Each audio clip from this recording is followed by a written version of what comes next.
Assalamualaikum warahmatullahi wabarakatuh. Wilujeng tepang deui sareng simkuring dina pangajaran bahasa Sunda. Materi anu baris dipidangkeun nyaeta kecap rajekan. Titenan kalimah ieu dihandap. Hiji, di perpustakaan loba pisan buku-buku ngeunaan seni Sunda. 2, ulah sok tulas tulis dina tembok WC. Kecap buku-buku hiji jeung kecap tulis-tulis 2 dina kalimah di luhur teh disebutna kecap rajekan. Kecap rajekan teh nyaeta kecap anu diwangun ku cara nyebutkeun 2 kali atawa leuwih wangun dasarna, boh sabagean, boh sagemlengna. Nyusun kecap rajekan disebut ngarajek atawa reduplikasi. Kecap rajekan teh jumlahna aya 3 rupa. A. Kecap rajekan sagemlengna nyaeta kecap rajekan anu diwangun ku cara nyebutkeun 2 kali atawa leuwih kalayan gembleng. Sora jeung wangun kecapna teu robah. Kecap rajekan sagemlengna aya 2 rupa. Hiji, dwi lingga. A. Dwi murni nyaeta kecap rajekan anu diwangun ku cara nyebutkeun 2 kali sagemlengna wangun dasarna bari teu robah sorana. Contona buku-buku, kuda-kuda, guru-guru, jeung saterusna. B. Dwi reka nyaeta kecap rajekan anu diwangun ku cara nyebutkeun 2 kali sagemlengna wangun dasarna bari robah sorana. Contona bulak balik, gulang guling, tulas tulis, jeung saterusna. 2. Trilingga. A. Kecap rajekan sagemlengna anu diwangun ku cara nyebutkeun 3 kali wangun dasarna bari robah sorana. Contona dar der dor, blag blig blug, brang breng brong, jeung saterusna ti eta.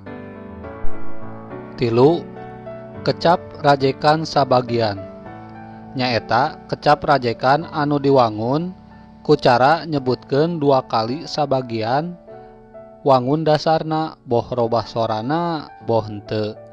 Kecap rajekan sabagean aya 2 rupa.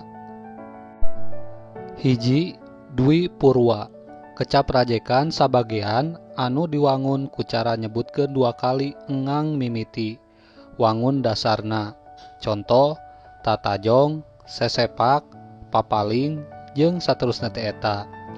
2. Dwi madya kecap rajekan sabagean anu diwangun ku cara nyebutkeun 2 kali engang panungtungna. Contona sababaraha nu asal kecapna tina ngalalapkeun kecap rajekan kana kalimah. Pek ayeuna jieun kalimah make kecap rajekan ieu dihandap. Hiji, buku-buku. 2. Tulas tulis. 3. Dar der dor. 4. Tatajong. 5. Sababaraha.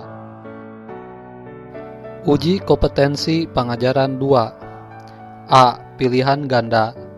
Pilih salah sahiji jawaban anu benerna. Hiji, karya sastra anu lobana 4 jajar diwangun ku cangkang jeung eusi disebutna A. Sisindiran, B. Rarakitan, C. Paparikan, D. Wawangsalan, E. Tatarucingan. 2. Rarakitan mibanda salah sahiji ciri dihandap nyaeta kecap mimiti dina jajar A. Kahiji jeung jajar kadua cangkang sarua, B. Kadua cangkang sarua jeung jajar katilu eusi, C. Kahiji cangkang sarua jeung jajar kaopat eusi, D. Katilu jeung jajar kaopat eusi sarua, E. Kahiji cangkang sarua jeung jajar katilu eusi. 3. Paparikan mibanda salah sahiji ciri ieu dihandap nyaeta padekeutna sora dina jajar A. kahiji jeung jajar kadua cangkang. B. Katilu jeung jajaran kaopat eusi. C. Kahiji jeung katilu, kadua jeung kaopat. D. Kadua jeung jajaran katilu. E. Kahiji jeung jajaran katilu. Opat. Dumasar kana sifatna, sisindiran teh bisa dibedakeun jadi 3 rupa, nyaeta A. Paparikan, rarakitan, wawangsan. B. Piwuruk, sesebret, silih asih. C. Cangkang, eusi, jeung wangsal. D. Wawangsalan, tatarucingan, paparikan. E. Tatarucingan, wawangsalan, rarakitan. 5. Mawa peti dina sundung dibawana ka Nusa Jawa. Pangarti teu berat nanggung, kabisa teu berat mawa. Sisindiran di luhur teh kaasup kana wanda. A. Wawangsalan. B. Tatarucingan. C. Teteguhan. D. Paparikan. E. Rarakitan. Genep pikasieun di jarumat. Jarumna harga sasenan. Saluhureun kudu dihormat. Ungkara anu merenah keur ngalengkepan sisindiran di luhur nyaeta A. Sasama kudu ajenan. B. Hubungan dihargaan. C. Handapeun di ajenan. D. Kulawarga kudu di ajenan. E. Dulur baraya agehan. 7. Ieu dihandap aya wawangsalan. Bibika tipung tarigu ku engkang henteu kaharti. Wangsalna nyaeta A. Kungkang. B. Bibika. C. Tipung. D. Kaharti. E. Roti.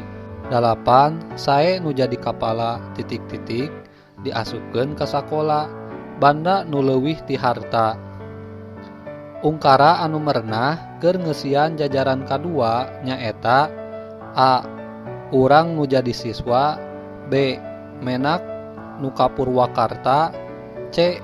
Banda Aceh di Sumatera. D. Selat Sunda Jawa Sumatera. E. Wakilna mah saha wae. 8. Kalimah ieu dihandap ngandung kecap rajekan dwi reka nyaeta A. Hayam jago keur papacok deukeut wadah runtah. B. Dangdauna aroyag katebak angin. C. Buah di pipir imah teh plak plik pluk ragragna. D. Manehna poe kamari bulak-balik Bandung Jakarta. E. Guru-guru karumpul di lapangan gasibu. 10. Wangsalna simet, ari cangkangna nyaeta teu beunang di hurang sawah, teu beunang di pika memet. B. Teu meunang di supadulang, teu beunang di bebenjokeun. C. Teu beunang di rangkong kolong, teu beunang di pika hayang. D. Kembang bodas buah bunder ngaharuyak nyapi pikiran. E. Maung tutul sabak kasur diri tenggareunah cicing. B. Esei. Jawab tatarucingan dihandap ieu. 1. Buah naon nu tara diala. 2. Kumaha ngabedakeun sirah cacing jeung buntut cacing. 3. Hideung, leutik, bahaya naon cing. 4. Hayamna bodas, naon anu hideung. 5. Satonaon anu sukuna dina sirah, awakna dina sirah. Mung sakitu pangajaran bahasa Sunda dina danget ieu. Bobo sapanon, carang sapakan. Hapunten dina samudaya kelepatan. Wassalamualaikum warahmatullahi wabarakatuh.